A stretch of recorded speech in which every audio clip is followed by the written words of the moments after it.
तर आता एक मोठी बातमी सरपंच संतोष देशमुख हत्या प्रकरण बीडच्या विशेष मकोका कोर्टात सुनावणी सुरू झाली आहे। दोन्ही बाजूच्या वकिलांकडून युक्तिवाद सुरू झाला। आज आरोप निश्चित होण्याची शक्यता वर्तवली जाते।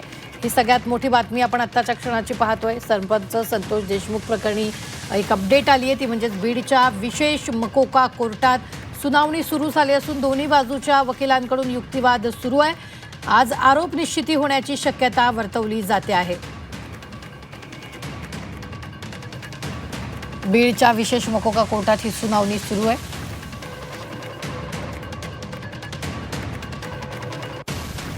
तर आज आरोप निश्चिती होण्याची शक्यता वर्तवली जाते।